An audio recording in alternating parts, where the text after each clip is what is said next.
नमस्कार, आप कैसे हैं? एक बार फिर से आप सभी का स्वागत करते हैं आपके अपने यूट्यूब चैनल पर। दोस्तों, इस दिव्य नज़ारे का आप आनंद आत्मसात कर रहे हैं। ये एक अद्भुत यात्रा थी।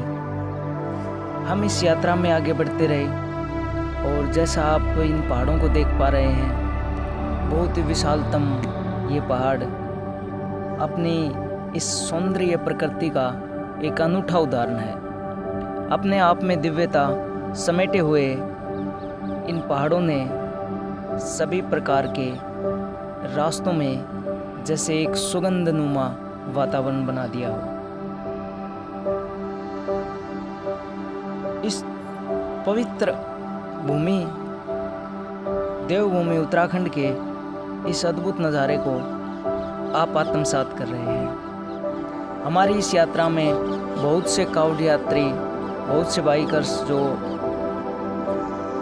भक्तजन थे, वो हमें इस यात्रा में मिले और एक अलग ही एक रोचक अनुभव इन पहाड़ों में, इन रास्तों में, इन सर्पनुमा रास्तों में एक अद्भुत और शब्दों में बयां ना करने वाला ये दृश्य और वो अनुभव हमें प्राप्त हुआ।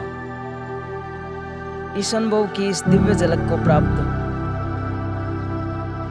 करते हुए आप तक हम इसकी एक एक कड़ी से, एक एक मार्ग के रास्तों से आपको रूबरू करवा रहे हैं। और इस यात्रा में हम आगे दिव्य संतों से, महात्माओं से, दिव्य स्थानों से और भी रोचक तथ्य जो हमारी जहाँ तक हमारी यात्रा पहुँचती है वहाँ तक आपको ये दिव्य नज़ारे हम पहुँचा रहे हैं, दिखा रहे हैं।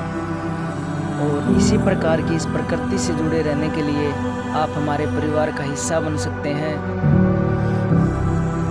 चैनल को सब्सक्राइब करें, वीडियो अच्छा लगे लाइक करें और अपने मित्र, दोस्त, अपने पहचान संबंधियों को आप शेयर करें।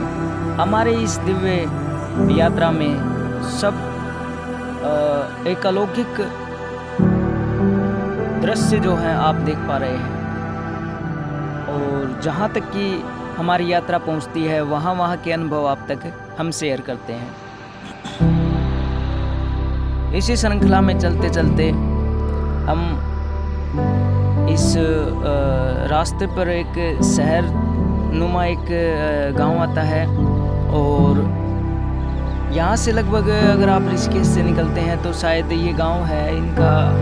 इस गांव से लगभग ऋषिकेश से थोड़ी दूरी पर 10 किलोमीटर के आसपास जो है ये एक पेट्रोल पंप आता है। उसके बाद आपको लगभग 35-40 किलोमीटर तक, शायद 30-35-40 किलोमीटर तक शायद आपको कोई पेट्रोल पंप ना देखने को मिले।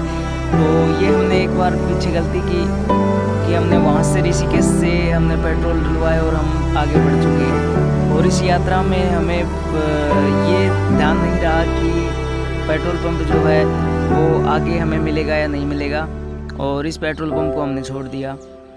तो लगभग परमात्मा की ऐसी कृपा रही कि हम पेट्रोल पंप तक पहुँचे भी और उसके बावजूद भी उसमें तेल तो रहा, लेकिन एक मन के अंदर ऐसा रहा कि कहीं ना कहीं तेल जो है इन रास्तों में कम ना पड़ जाए। लेकिन फिर भी परमात्मा में शिवनगरी के अंदर देवभूमि उत्तराखंड में हम घूम रहे थे इस यात्रा के दौरान में, तो परमात्मा ने पूर्ण साथ दिया। तो अगर आप भी कहीं पहाड़ी रास्तों पर जाते हैं तो एक ये हमारा छोटा सा अनुभव है कि पेट्रोल अपनी गाड़ी में ज़रूर फुल रखें, ताकि अगर आपको कहीं पर भी कोई ऐसी समस्या ना आए। क्योंकि पहाड़ों में आप कहीं पर घूमने, शायद कई संकरे रास्ते हैं, कई ऐसे रास्ते हैं जहाँ पर लोग बहुत कम जाते हैं, तो आपको शायद हेल्प न मिल पाए पेट्रोल संबंधित या कोई भी अदर संबंधित। तो अपने वाहन का एक तो ओके होना बहुत ज़रूरी है मेंटेनेंस रूप से, और बाकी पेट्रोल से संबंधित आप टंकी अपनी लोग फुल रखें तो उत्तम होगा। चलते चलते रास्ते में हमने ये आप देख पा रहे हैं एक पुल आया है जहाँ पर टर्मिनल का कार्य भी यहाँ पर हो रहा था। थोड़ा आगे चल के आप देखेंगे तो उसके अंदर से पहाड़ों से शायद पटरियाँ बिछाई जा रही हैं रेल के लिए। तो गवर्नमेंट वहाँ की बहुत कर रही है ताकि लैंडस्लाइड वगैरह ये जैसे पत्थर गिर रहे हैं आप सामने देख पा रहे हैं, तो इन ऐसे हादसा न हो पाए किसी प्रकार का। तो पूरी सेफ्टी तो की गई है और आगे भी कार्य जो है चल रहा था उनका, ताकि किसी प्रकार का ऊपर से पत्थर गिरने की संभावना जो है वो बहुत कम हो सके। रास्ते में आपको मेडिकल से संबंधित शायद चीज़ें मिल जाएंगी, लेकिन फिर भी अपना कुछ अगर साथ लेके चलें तो बेहतर है। ये हमारे कुछ अनुभव थे इस यात्रा में, और बाकी नज़ारा तो बहुत ही दिव्य है।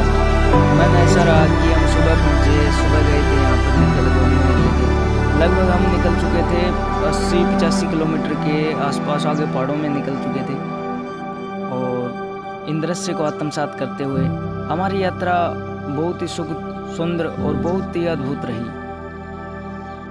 और आज की यात्रा में इतना ही, मिलते हैं नेक्स्ट वीडियो में। आगे के पार्ट जो है हम आप तक बहुत जल्द पहुंचाएंगे। तब तक के लिए हमें दीजिए इजाज़त। चैनल को सब्सक्राइब करें, लाइक करें, शेयर करें। बहुत बहुत धन्यवाद।